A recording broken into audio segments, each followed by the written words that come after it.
Hello friends, my name is Shivam from DevOps Schools and I will help you to enable your learning process in various technologies of DevOps, artificial intelligence, machine learning, big data and many more. This is our initiative to help you by sharing multiple tutorials and videos. And if you want any specific tutorials on any particular topic, then please do comment in the below comment section and I will help you with it. Also, please subscribe to our premium services on YouTube, which will give you access to more content and videos to enhance your knowledge about all these topics. Also, if you want me to help you with regards to the online trainings and classroom sessions by our qualified trainers, then please do write me at contact@devopsschool.com. Thank you.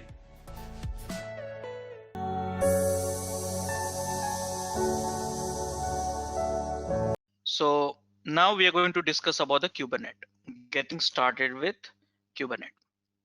So guys, as part of this session, I'm going to share one of the secret knowledge that is to get, how to you to get health, how your organizations will get wealth, and then ultimately how everyone will get happiness. Now, before talking about anything else, let me tell you here, when you are in a Kubernetes session, you have to assume everyone is in the production operations, not in the development. Everyone is in production. So in that way, in the production people, those who works in the operations team, you know that they may get call anytime, late night, early morning, extended hours of work. But if you're using Kubernetes, those are the kind of things will not happen.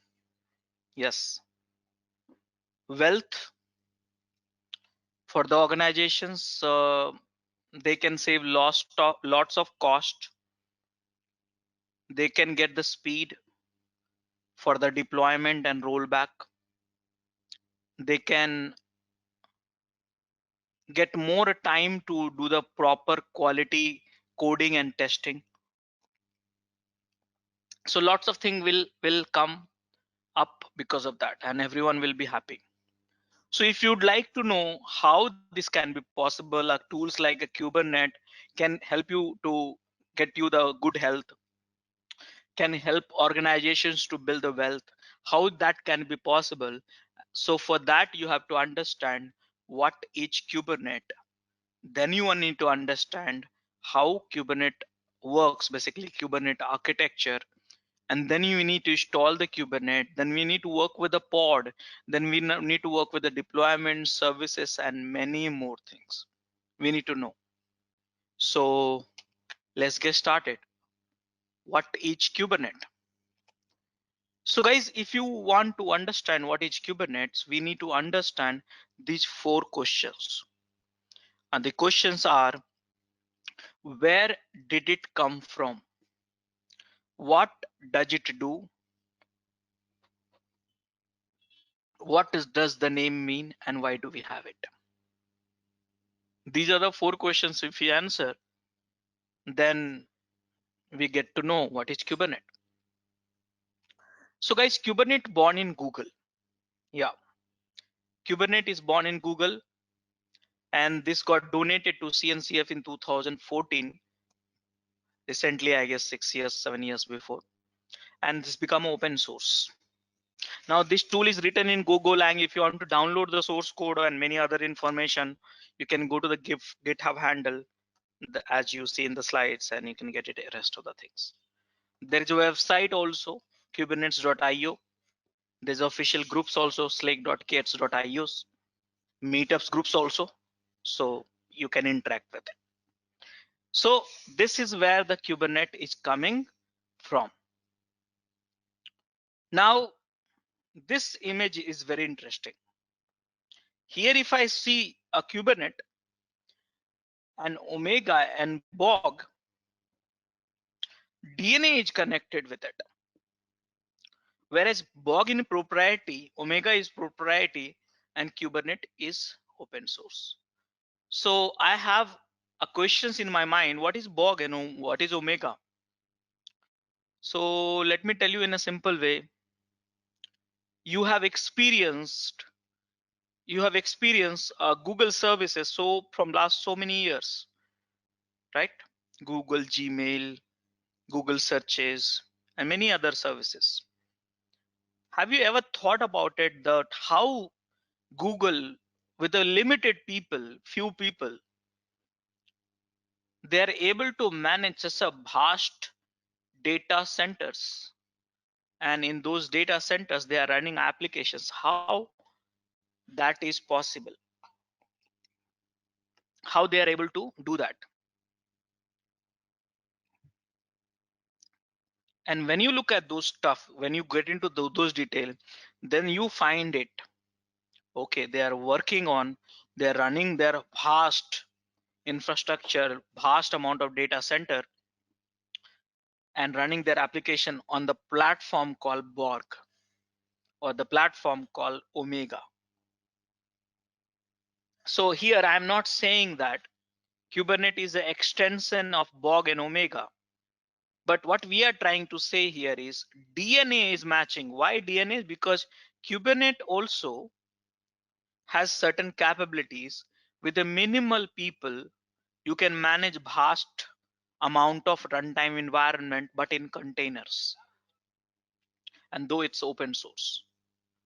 So yep, Kubernetes can do that. In short, we call it KEDS, but the the name of the Kubernetes has derived from a Greek word which is called helpsman. The meaning of it is like the person who steers a ship. So understand this way: the size of ship, it can be small fishing boat also, where only one person can, you know, can use and do the fishing and all stuff like that. But the size of ship, it can be petroleum vessels also, maybe 600 meters, 700 meters or something like that. It can be aircraft carrier also. So it can be anything. Look at the size of ship. But the important part is whether it's an aircraft carrier or petroleum vessels or small fishing boat, whole thing is managed by one person, and that's we call it helpsman. So what is the Kubernetes here? So your data center maybe consist of your cluster is consist of one machine, or maybe 100 machines, or maybe thousands of machines. Same way Kubernetes can handle it. That's the reason we call it Kubernetes, which is a, you know, extension of helpsman in those context. In short, we call it KEDS. So yes, ultimately Kubernetes is born in Google, donated to CNCF in 2014, open source.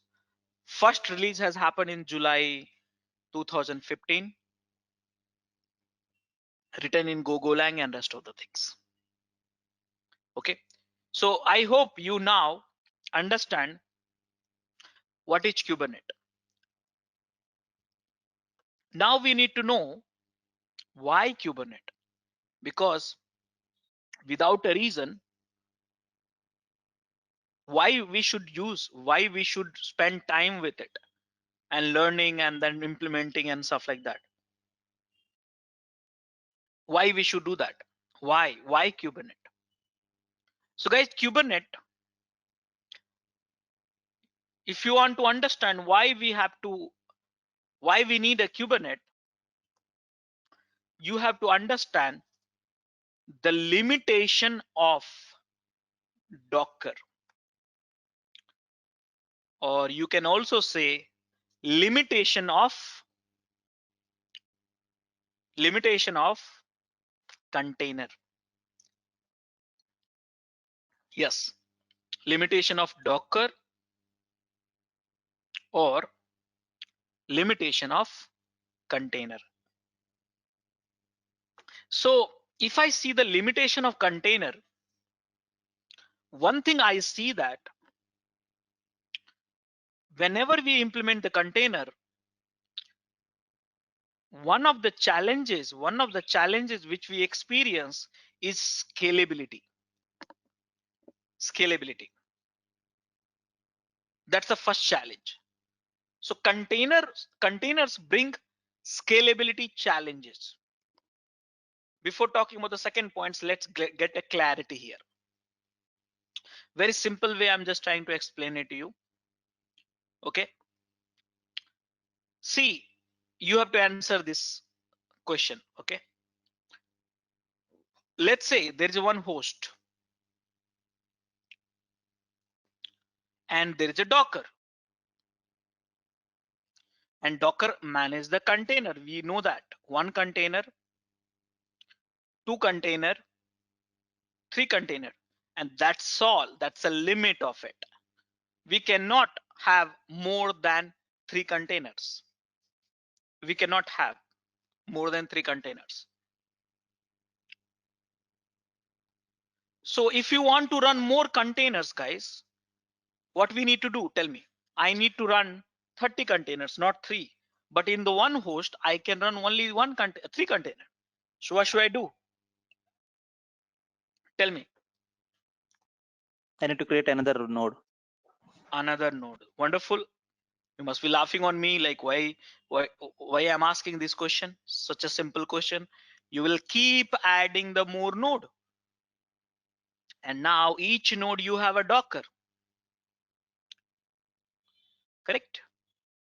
Now each Docker will manage container.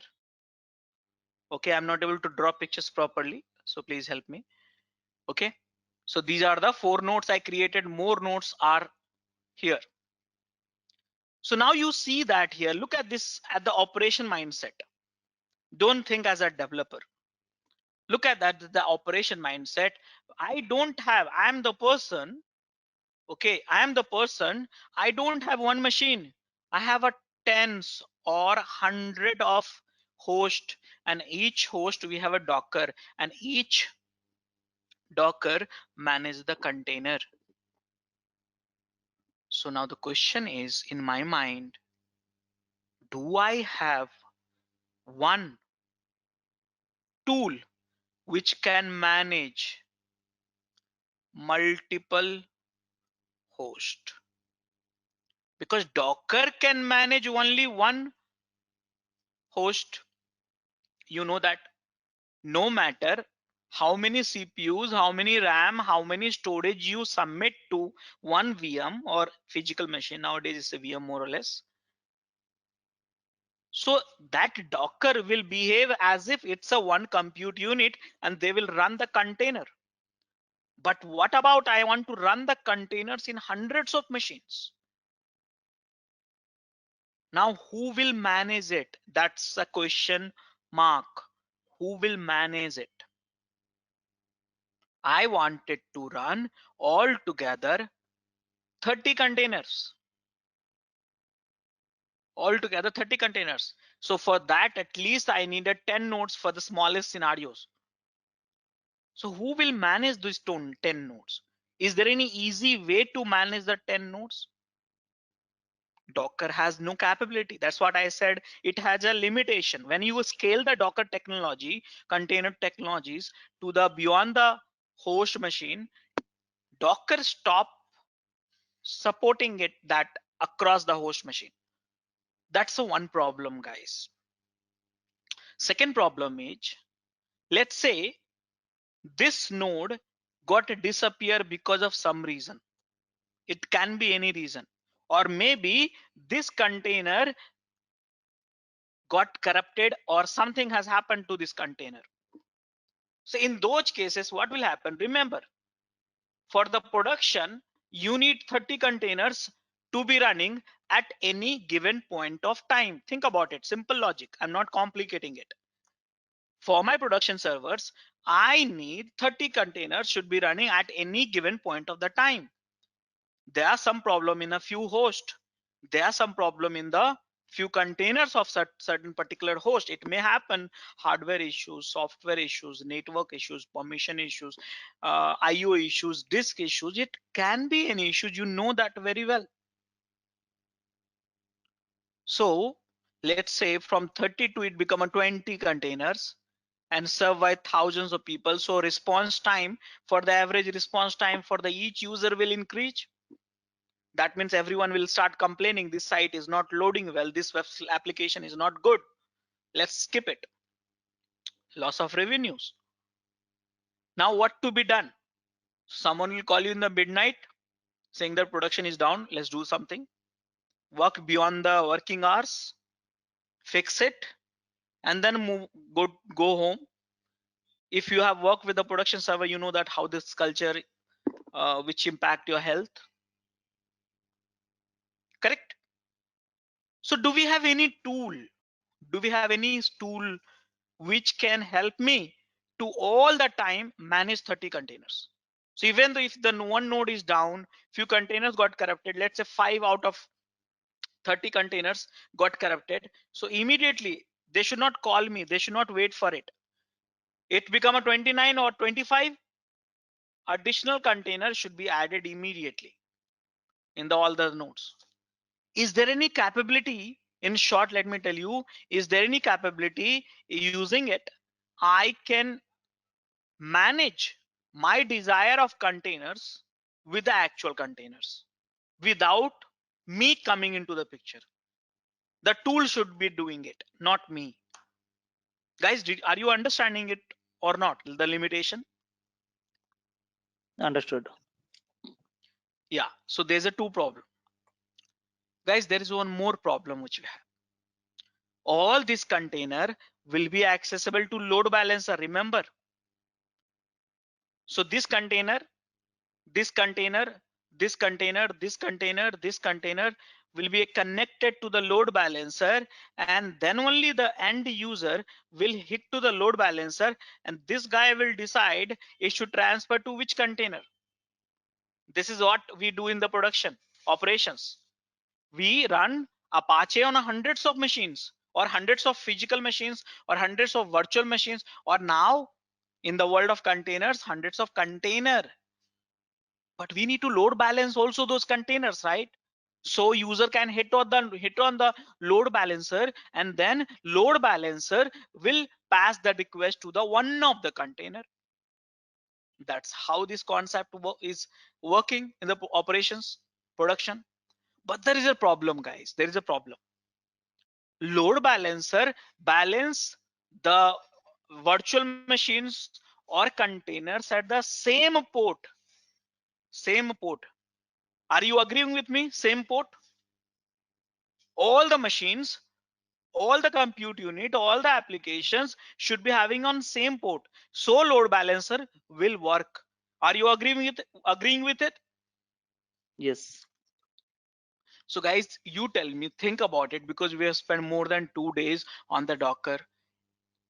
With the current scenarios with the Docker, is it possible to access the container, same host, for Apache container you are running? Is it possible to expose at the AT port so load balancer can reach out? Because you know that load balancer cannot reach out to the container directly, it has to reach out to node.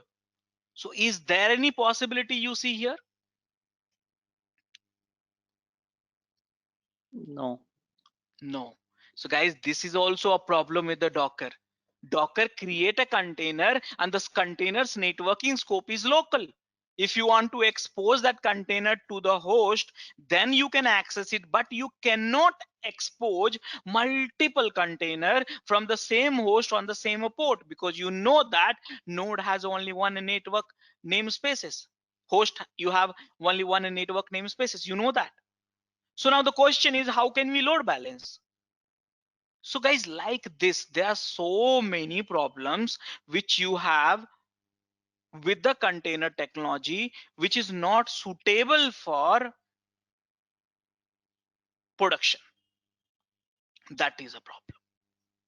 That is the reason I said containers bring scalability challenges. That means the moment you start scaling up, you started feeling and started getting so many challenges. Okay, so one of the reason is this one. Now second reason is we are starting to view the data center as a computer. What does that mean? Understand this way. When you install the Docker, think about it. When you install the Docker, in that host, you may have a 4 CPU or you may have a 4 RAM, but still Docker will behave as a one compute unit. All the RAM merged together, all the CPU merged together, all the storage will merge together, and Docker will behave as if it's a one compute unit. And Docker will create container in anywhere over there in the host machine. So guys, here what happens, we need a one tool here. We need one tool here. This tool should plan for running the containers in the all the host evenly. I said evenly. Means one container, one, two, two, two, three, three, like this. So Docker, the tool should decide which host you have, how much CPU, how much RAM, and let me allocate this work to this work means this container to run in this node. So that should be decided by tool. So that will be decided by tool only and only if that tool, I said the tool or the platform will view, understand that the tool will view the entire data center as one computer. Means you may have in your data center, in your cluster, you may have a 10 machines, you may have a 100 machines, you may have a thousands of machines, but still this tool will view as a one computer and equally it will decide where to run it. Do we have any as such capability to address all these challenge? Do we have any tools? So guys, if you have understood the problems, probably you will understand Kubernetes can manage this. Yes. So if someone will ask you why we need Kubernetes, then you can say container has a problem in operations, in the production. What kind of problem? You cannot manage the container at a multiple host through Docker. You cannot expose the container network to the load balancer using Docker. You cannot manage the desired number of containers all the time automatically. You cannot view entire data center as a one computer. Docker cannot do that. So we need a tool which can all do all this stuff, and Kubernetes can do that.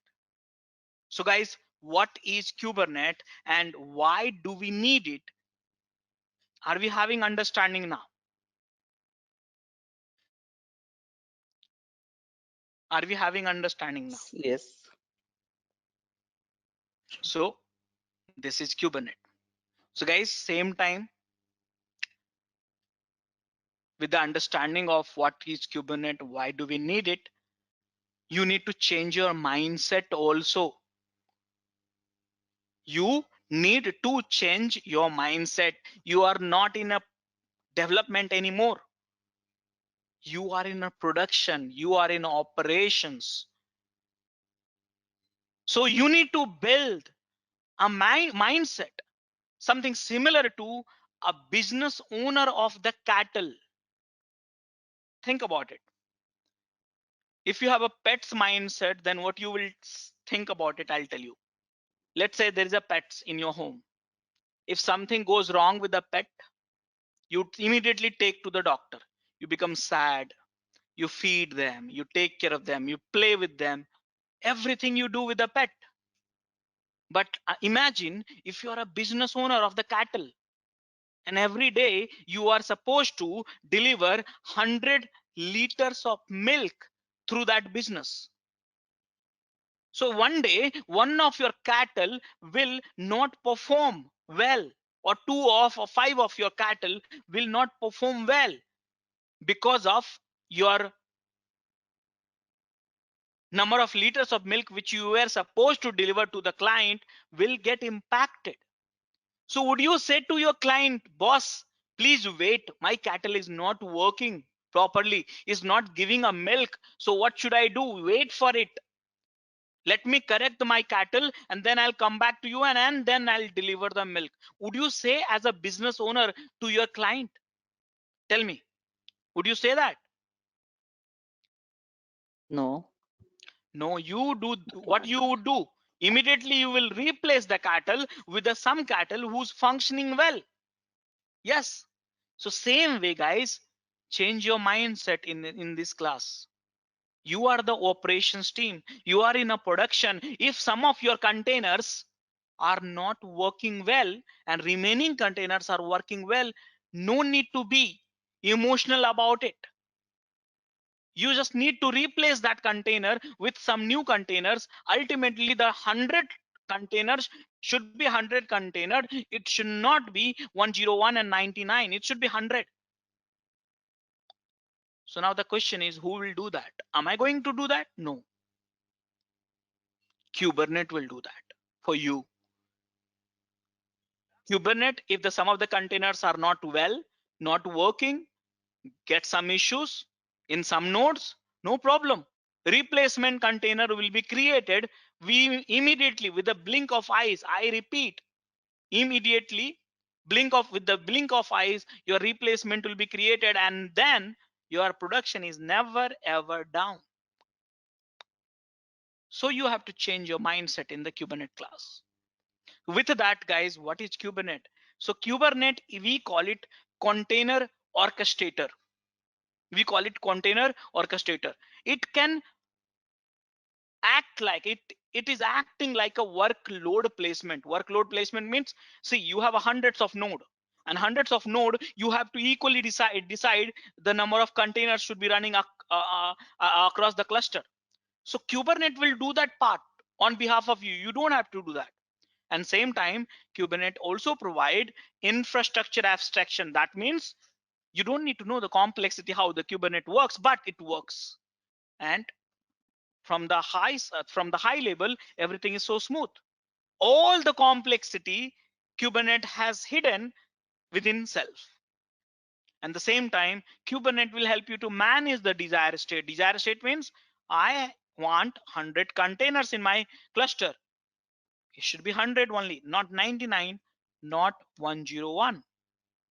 So this is Kubernetes. Some of the benefit of the using Kubernetes is speed of deployment. Let's say there's a version 1 which is already deployed.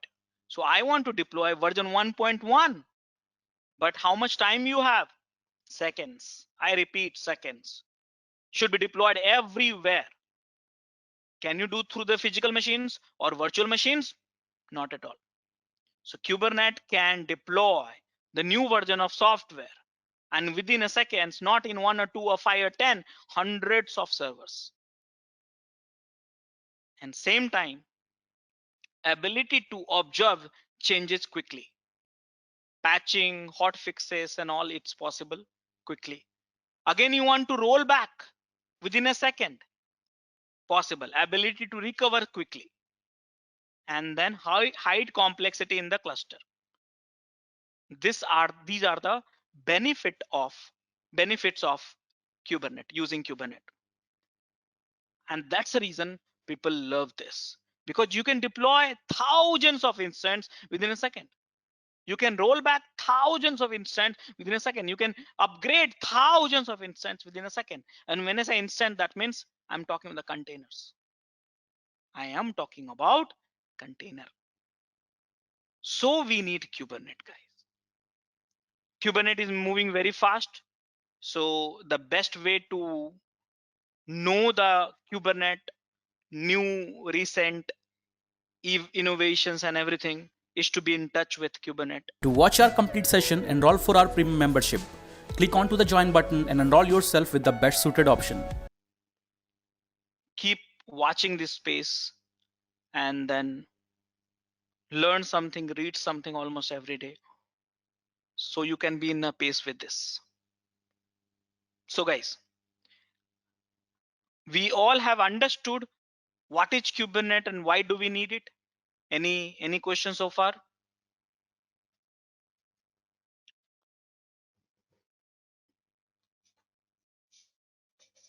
Any questions so far? No from my side. Great. So guys, with that, let me start a next topic, which is called Kubernetes architecture. And let me tell you here, this is the most important topic what we have. If you do not understand architecture, it's almost impossible to work with the Kubernetes. So you have to decide whether you want to waste remaining 2 days or you want to focus on Kubernetes architecture. So now let's get started.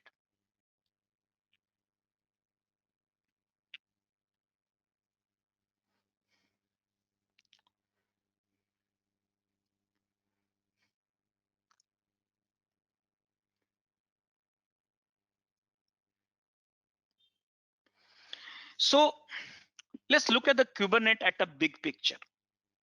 Okay. Kubernetes is also very popular, and many people say it's a orchestrator. It's one of the best orchestrator for microservice app. Microservice. Okay. So remember how we are evolving from monolithic to we migrated to SOA, service oriented architecture. And from SOA, we are moving to the microservices. And again, the serverless also nowadays is coming. So microservices. So Kubernetes is known to be a perfect orchestrator for microservices. Orchestrator. What is that? What does that mean? Orchestrate means it manages the microservices. It manages, it add, update, delete the endpoint of the microservices. That's the reason we call it orchestrate. So how that is possible? So let's understand this. Look at this here. This is the one football ground. We have team and manager. We have a team who have a different quality of player. Someone is very good in defense, someone is very good in attack, someone is very good in coordinations and all. But if you look at this, the game, and if you ask someone, okay, tell me what is your objective? What should be the objective for each player? What should be the objective for each player? Then everyone would say, okay, the objective is to make a goal. So if you inform each player about like, okay, your objective is to make a goal. Okay, your objective is to make a goal. In that case, every players will be near to goal post. See that. If your objective is to make a goal, then of course if you be near to goal post, then only you make a goal. And you know that like this, the game cannot be played. No one will be able to make a goal. Correct? So what is happening? That's where the manager comes into the picture. Manager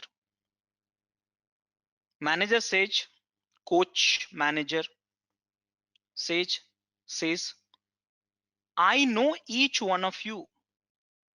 I know each one of your qualities as well. I know what you are good at. So let me do one thing. let me manage you, let me orchestrate the plan for it. Manager says, let me orchestrate the plan for it. Who will talk to whom, where do you stand, and what you will do? Everything I will orchestrate, manager says. And if you follow this pattern, then we will be able to make a goal. And in this pattern, we have a 2 strike at the end of it, and then everyone will do the coordinations. So now everyone has got the certain people to communicate with. Not everyone will talk to everyone. And then now you see that when you take the ball with yourself, you cannot run faster than ball. But when you keep passing the ball, then it's become a faster.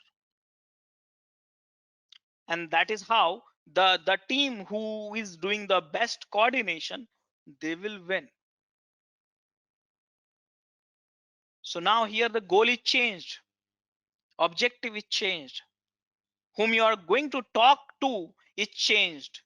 The moment manager and coach realize that some of your players are not following my plan, they will throw out of the field, throw you out of the field. So this is the power of manager, this is the power of coach. They orchestrate entire game plan, and if anyone is not obeying, you are out of it. And that is how the team wins. So understand that, guys. Understand this. Each player,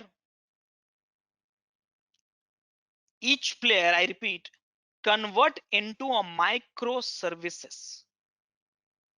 Yeah, imagine, visualize that in your mind. Now each player convert into the microservices, because you know that in the microservices you don't have 1 or 2 or 3 4 services, you have hundreds of services. And now which microservices will communicate to what? Managed by manager and coach. Look at this. You have a microservices like HTTP, search, auth, MySQL, log, load balancer, and many more things. And these microservices is managed by Kubernetes. See that. Now Kubernetes control each of the microservices. Who should be talking to which microservices?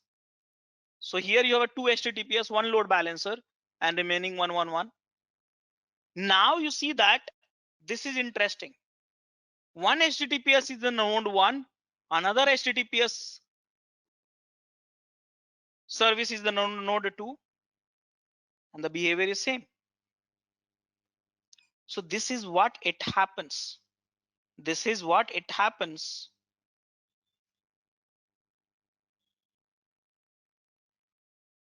And who's controlling all of this? Kubernetes. So that is the one of the reason we say Kubernetes is a orchestrator for microservices. So if you are migrating to the SOA to microservices concept, I think one of the best orchestrator which you can use it is Kubernetes. Make sense, guys, all of you?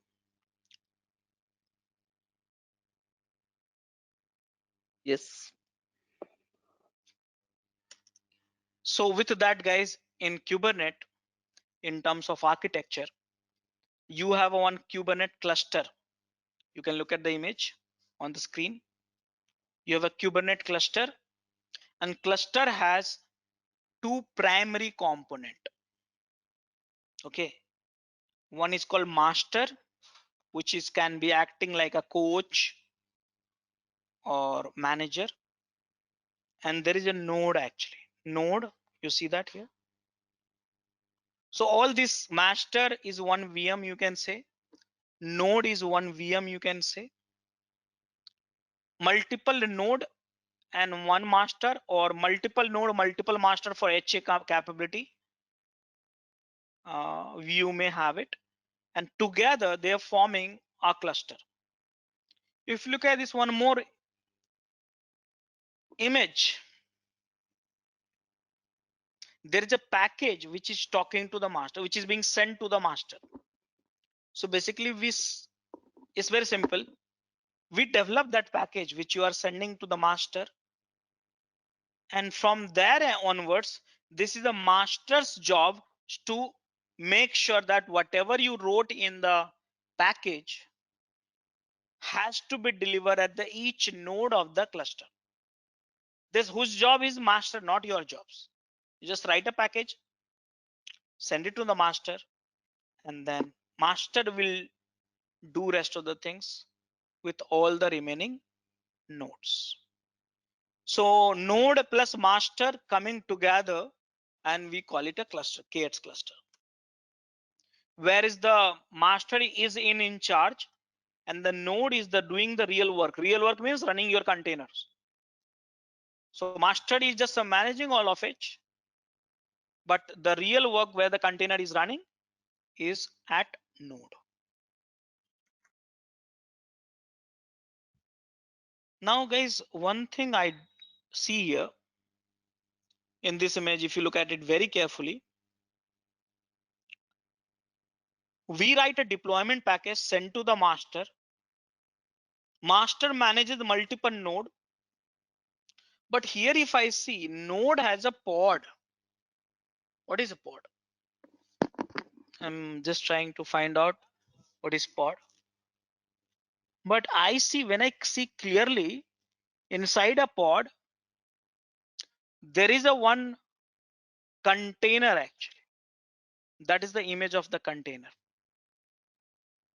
So you have a node, inside a node you have a pod, and inside a pod, you look at this here very carefully, that image.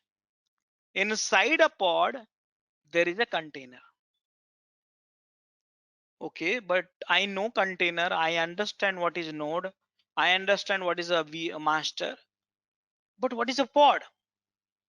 So for time being we don't know, but soon we'll come to know what is a pod. But one thing we know, that pod has a container, and pod you run in the node.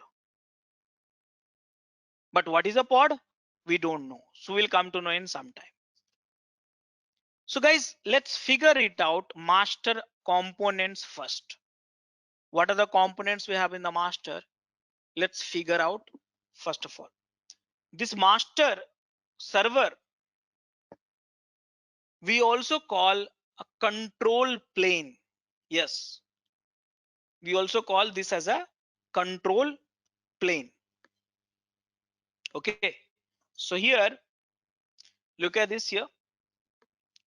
Master has to be a Linux and a 64-bit. Node has to be Linux and a 64-bit. But Windows 2019 onwards, node can be Windows also, but the operating system which is supported is only 2019 plus. So mind it.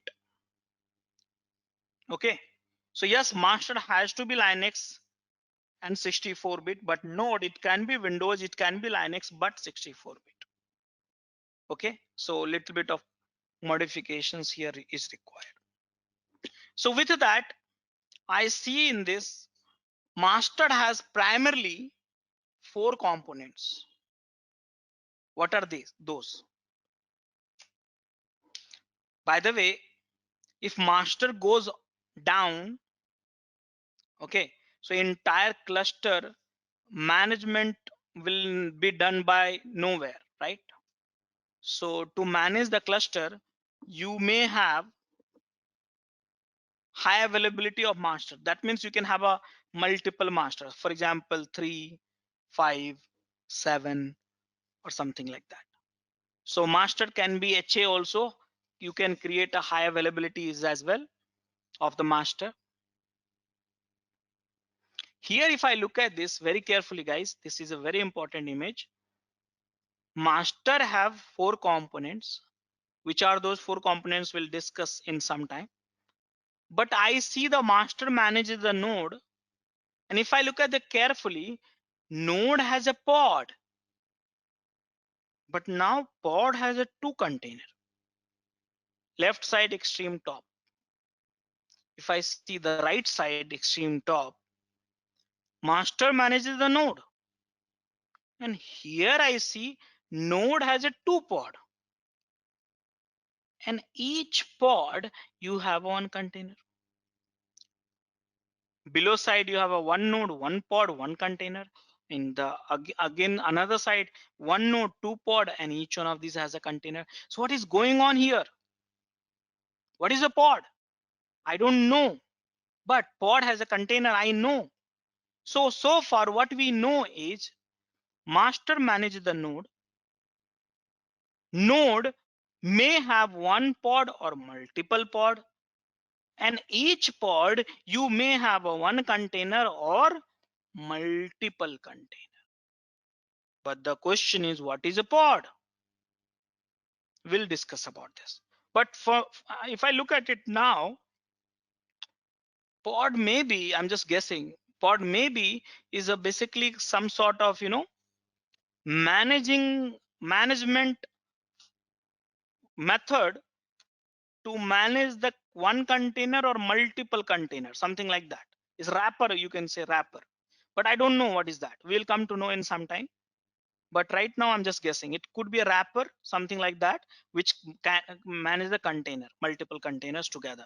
Can be one or multiple, and you can have as many pods you want, something like that. Let's discuss about it. So here guys, master have 4 important component, and the first component what we have is API server.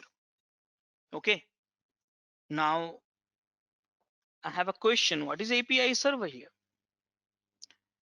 So guys, my approach is little bit in this way.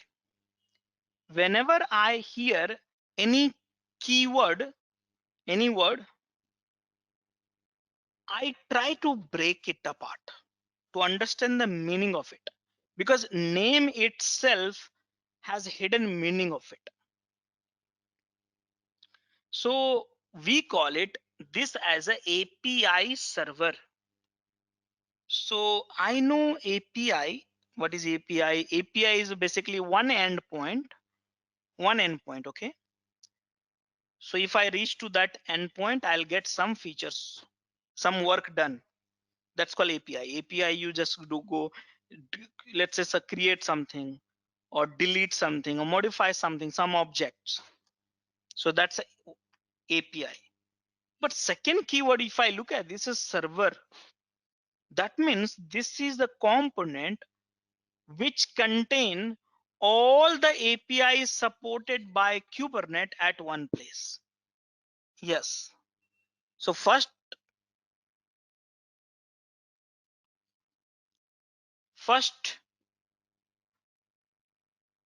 component of the master is nothing but a place where you can find all the APIs of Kubernetes at one place.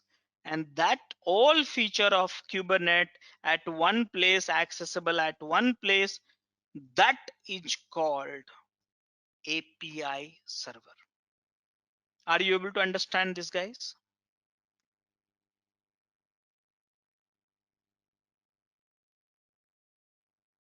Are you able to understand? Yeah. So this is the API server, not API. Collections of API. So whatever, in short, let me tell you in straightforward line. Okay. Whatever the feature you have in the Kubernetes, if you want to access it, API server. Okay, API server. Now let's go for second component. Before that, let's do the little bit of reading also. API server, we call it a front end to the control plane. Okay, control plane means master itself is known as a control plane. You can call master or control plane, both are same. So basically it's a front end to the control plane and exposes the API, REST API. That means this is, you can access through the REST API. And if you want to send any instruction to API server, then you have to send into the format of JSON. Okay, other format they don't support, only JSON. That's called API server. Now second component, if I see, we call it cluster store, also known as etcd. Okay, so what is the job of this component, cluster store? What is the job of the cluster store? So guys, job of this cluster store is to have the persistent storage. Guys, Kubernetes cluster, we do lots of things, lots of things we create, lots of things we update in the cluster, lots of things get destroyed also in the cluster automatically. So somewhere we should be having the persistent storage, so we can query that storage and get to know what is the information here and there.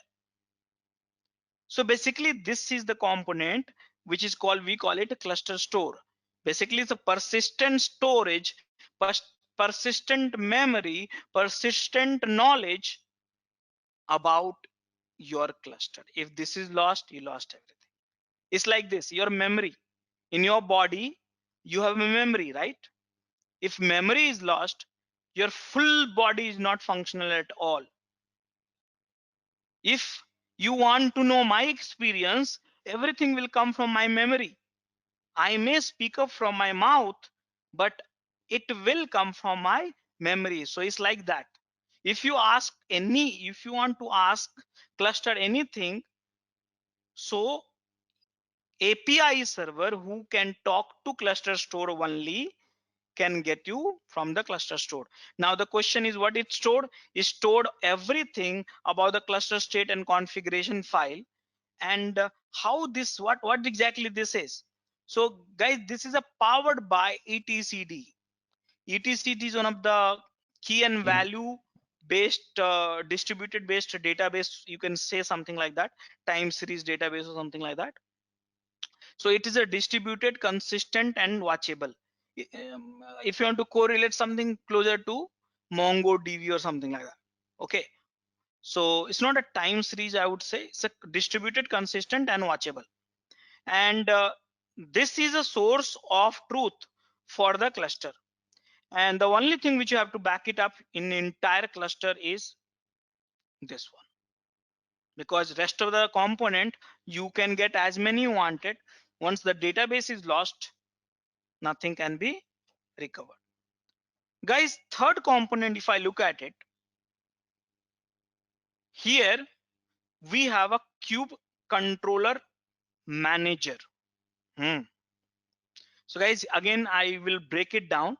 Kube means Kubernetes, controller means must be controlling something. Controller means controlling something, so it must be controlling something. And here if I see manager, that's super, right? See here, controller control something, but here we call it controller manager. That means it's a one component. Think in this way, this is one of the component which control controllers, and controller control one thing. See that?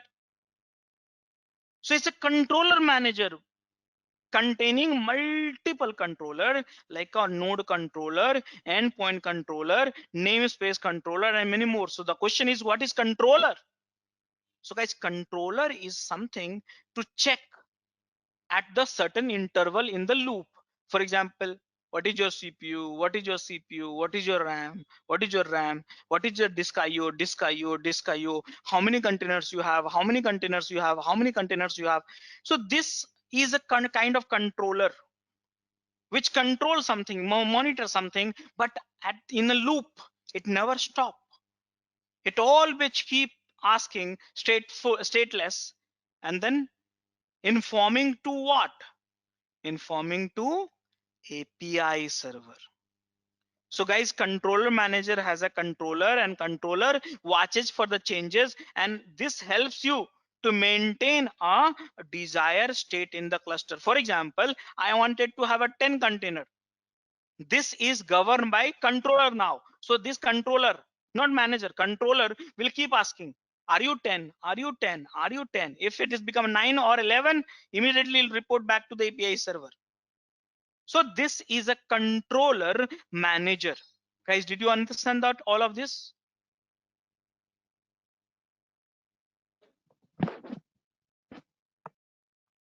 All of you? Yeah.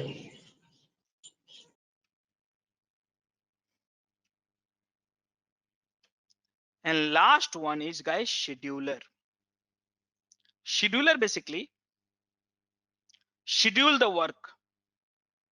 Schedule the work. See, there's a difference keyword, okay? Different in keyword. Scheduling is different thing. Doing is different thing. Okay, so understand that. So scheduler schedule the work, assign the work, not doing self. Assign the work, but to whom? To nodes, the nodes which I was talking about, worker. And while assigning the nodes, fourth component of the Kubernetes master is scheduler, and scheduler watches API server for the new pods. Okay, so scheduler keep watching API server, keep bugging at the certain interval, and API server, if they have a request, they will take it up from there, and then scheduler will assign that work to the node. And while assigning, you may have affinity, anti-affinity, constraint resources, some if and but you can apply on this scheduler part. You can have a custom scheduler also. So this basically assign the work. So for example, if API server wants to create one extra pod in the node, or 5 extra pod, or they want to reduce the 5 pod, so basically this will be instruction will be holding on the API server. Scheduler will come and pick it up, that request, and then same thing they will assign to the node, respective node, whether you create a pod or whether you delete the pod and whether you update the pod, whatever it is. Okay, so this is the fourth component. In short, guys, we call it master. 4 component: API server, control, cluster store, controller manager, and scheduler. So API server is central, simple RESTful APIs, updates, etcd.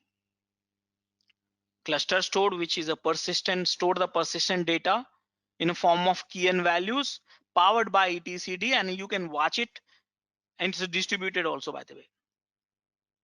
Scheduler keep watching API server, and then based on that request from API, schedule the pod to the node.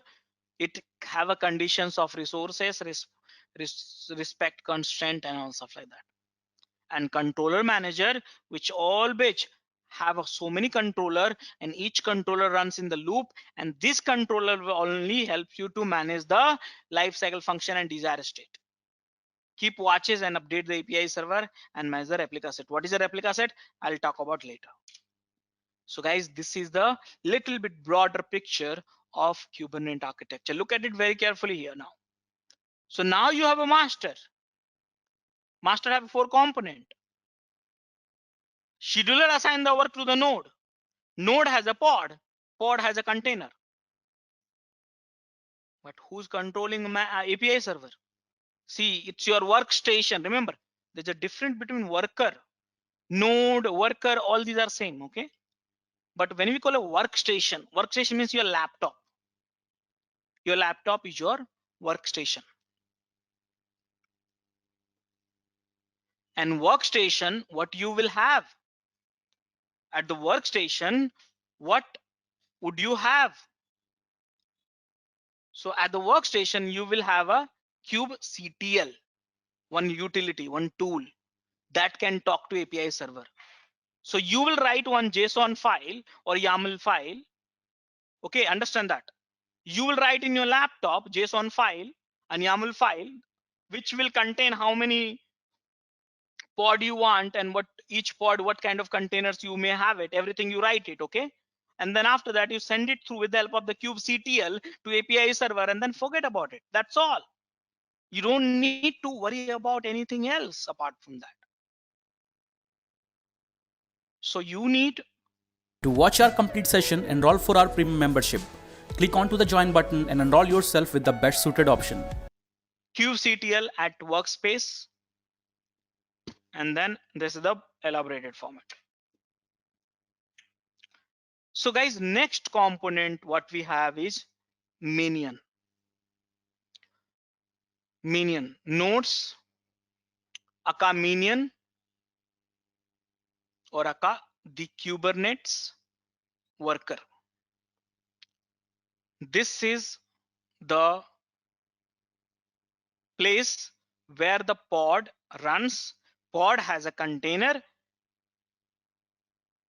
and stuff like that. So guys, node have three important component. Yeah, remember, scheduler schedule the work, scheduler assign the work to the node, but in the node there must be something to receive that request, right? So in the worker we have a three component. First one is kubelet. kubectl in a workstation, remember workstation means your laptop, but kubelet in the each worker. Kubelet would be in each worker. So what is a kubelet now? So remember, scheduler assign the work to the node, but in the worker there must be something running and receiving this request, and that something is nothing but this kubelet. So kubelet is your agent running in the each machine, each node, each worker, each minion. It always running. If it is not running, you are not a part of the cluster. If you are able to get the instruction, you are a part of the cluster of Kubernetes. If you are not receiving any instruction, bye bye. So kubelet is the Kubernetes agent. Register node with the cluster, watches API server, instantiate a pod, not created a pod, instantiate a pod, and once this instantiate, report back to the master, and you can reach out to kubelet at 10255. So what is this? This is the agent running in the machine. If it is not running, you are not a part of the cluster. Now kubelet itself register node with the cluster. Let me tell you, kubelet itself register a node with a cluster and keep bugging the API server based on the request from the scheduler. Instantiate a pod, create a pod, and then report back to the master. So this is the first component in each worker. Second component we have is Docker. It can be Rocket also, and that's the advantage of Kubernetes, guys. So I don't think so I have to tell you something about the Kubernetes Docker, because spend more than 2 days on the Docker. So are you comfortable right now? Second component, container engine Docker. Yes. So guys, here look at the tricks here. Kubelet is an agent which is keep running, and kubelet instantiate a pod. Again, hear me clearly. Kubelet instantiate a pod, and container is filled by the pod. Container is filled inside a pod by the Docker. Why? Because Docker is a container management tool. Now guys, third component is a kube proxy. So guys, I hope you remember this statement. This container, think simple. This container Apache you can expose to 80. This container you cannot expose to 80, 81. So there's a problem. So load balancer will not work. Port are different. So guys, there is a problem here.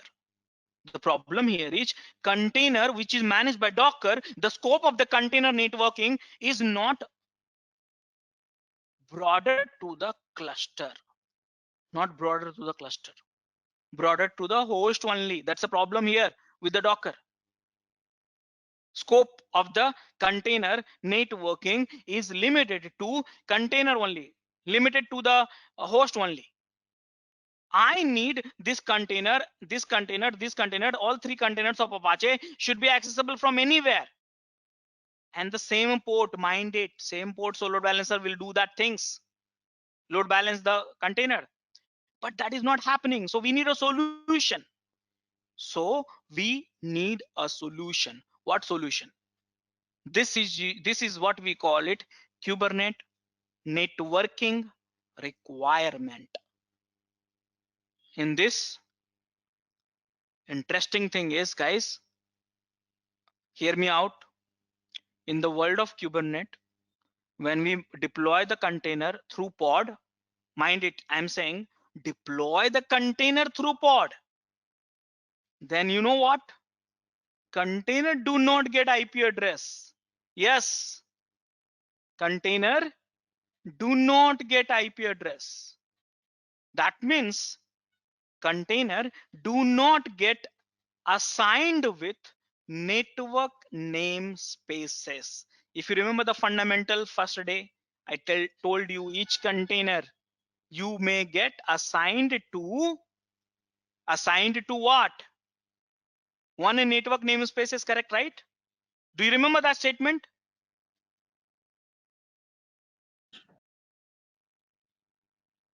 Guys, are you there? Hello? Yes, Rajesh. Yeah. So are you there? Let me do the voting, guys. How many of you are in chat? Please say yes in the chat window.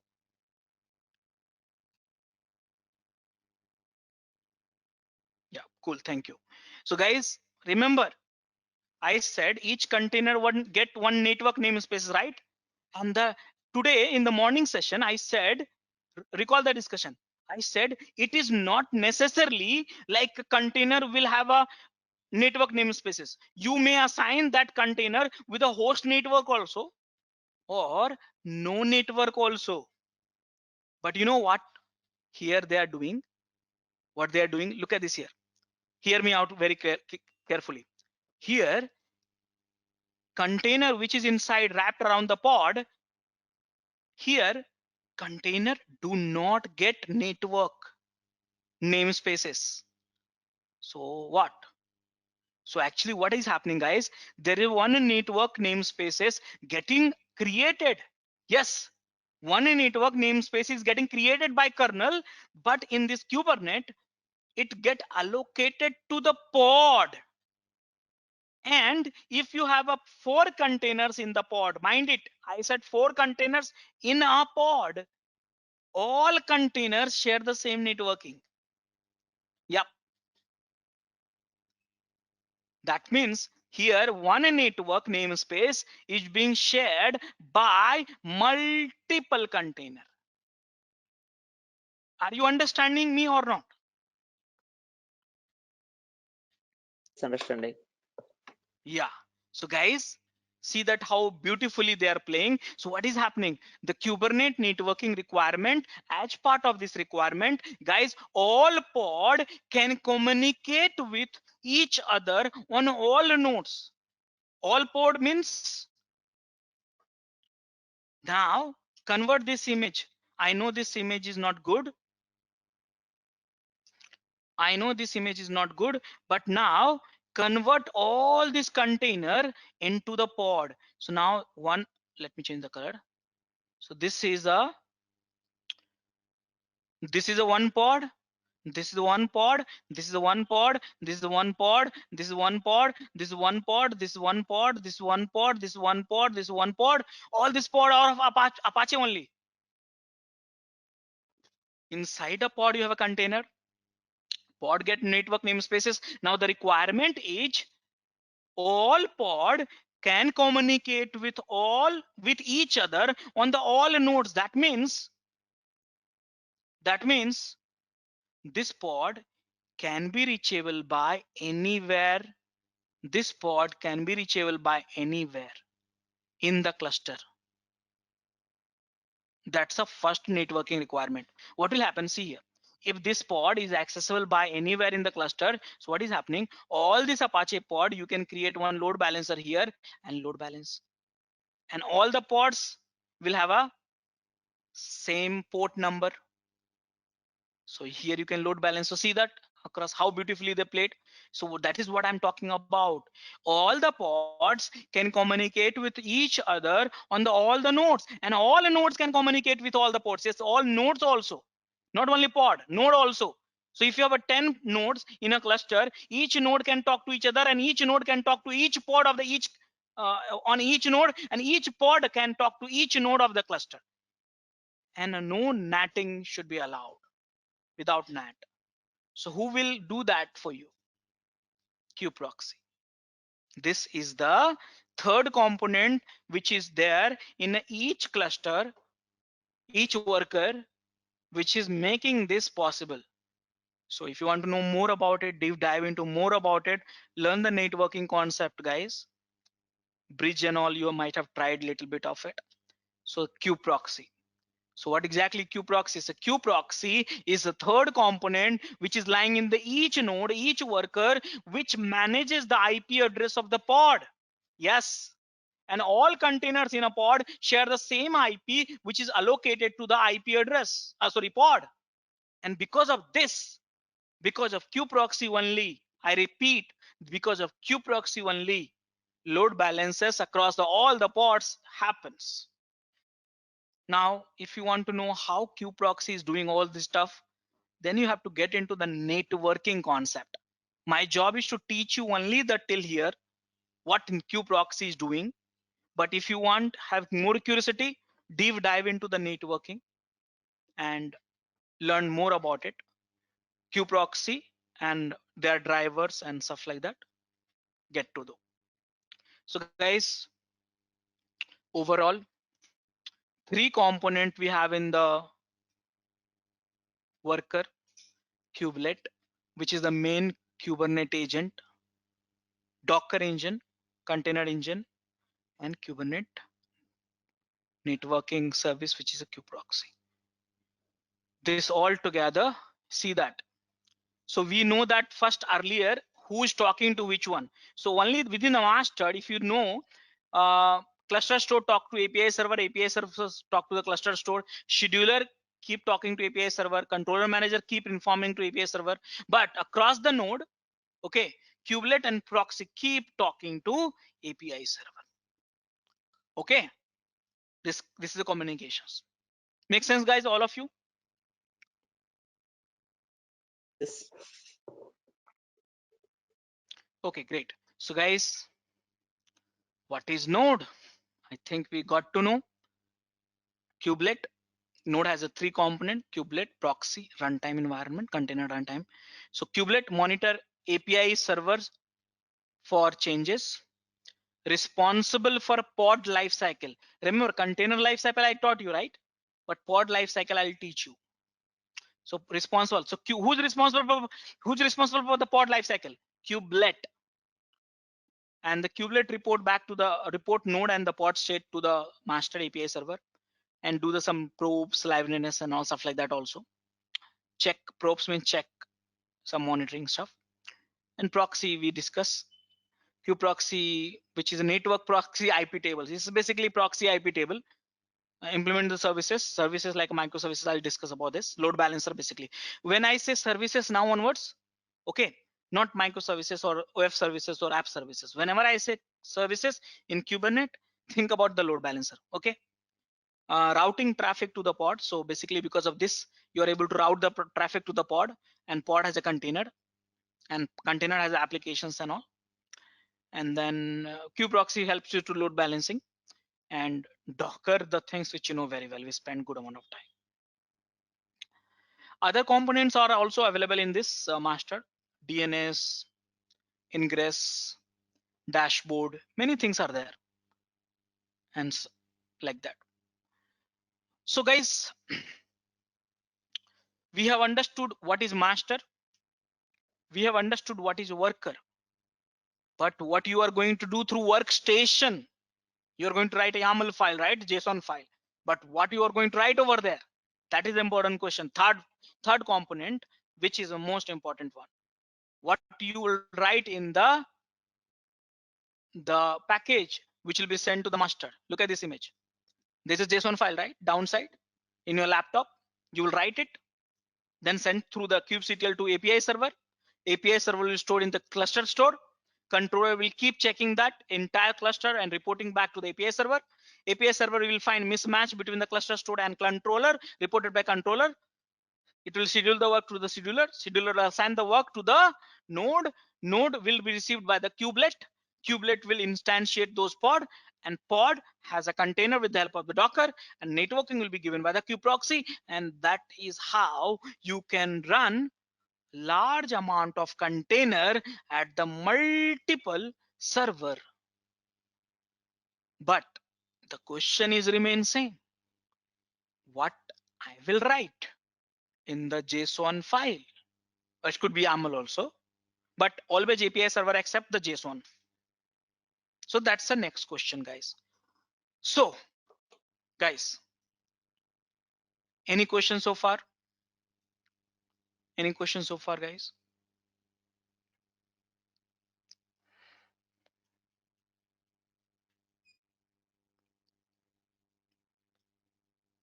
Rajesh, All of one you? doubt. Yeah. Can master and the nodes can run on the same system, or it has to be Yeah. different systems? No. It same server. I'll tell you, I don't want to confuse you with too many complications, because probably some of you, maybe you are comfortable with the Kubernetes, but majority of people may not be comfortable. So if is that in the case, if I introduce more complexity, people will get confused. So I want to be in line. But yes, just to answer your question, possible. One node cluster is possible. All the components, whatever I discussed, put it in the one node, it's become one node cluster. Got it, guys? Yes. Okay, there's one question from Atul. Let me read it. How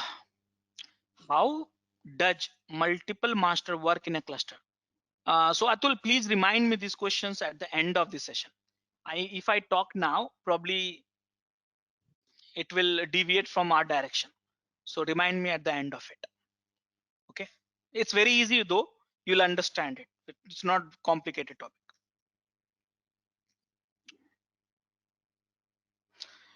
Okay, any other questions, guys? Is pod a combination of Docker and container? I'll put it in this way. To make it things easier. Sir, you have 20 mangoes, okay? And 20 mangoes you want to carry. So you'll be able to carry in your hand? No. So what do you need, sir? We need some hand bag. Bag, right? Yes. So something like that, similar. So container, which is managed by Docker, has lots of problem. Lots of problem means lots of limitation for the supporting for the Kubernetes, production. So what Kubernetes has done it, they said, okay, I will not touch you. I'll not destroy the containers. I will do one thing. All these containers is just a mere process, remember? So these containers, they bag it, they wrap it around the pod. Okay, wrap it around the pod. And instead of assigning the container network to the container, they are assigning the network to the pod. Now Kubernetes can manage pod but cannot manage container, because Kubernetes has a kubelet which can manage the pod, and he can do anything. Basically, it's a management tool actually. Pod is a management tool. It's become a management tool. So now it's become easy for Kubernetes to manage the container across the node. Okay. Ultimately, they're managing the container, but through pod, because Kubernetes cannot talk to the container Docker directly. Getting opens.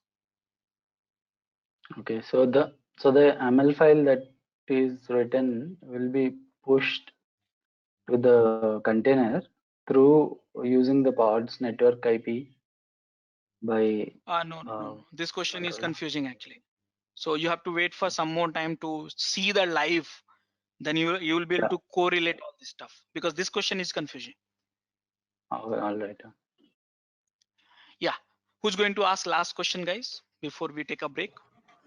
So every connection is going through API server, like Everything, sir. Yep. It's a very important one.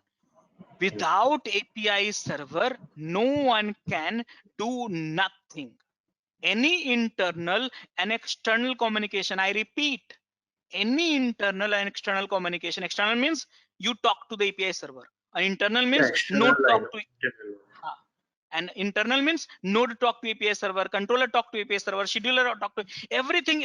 Everyone should share. It has to be API server, because if you are bypassing the API server, then how this API server will be able to write into the cluster store? And if Okay, you are so- not able to write the cluster store, how do you know the current state? So I mean the controller checking also, it will go to API server and it will go to node and check whether DCS state is present. Actually, yeah, everything travel through the API server. API server is like a gate kind of it.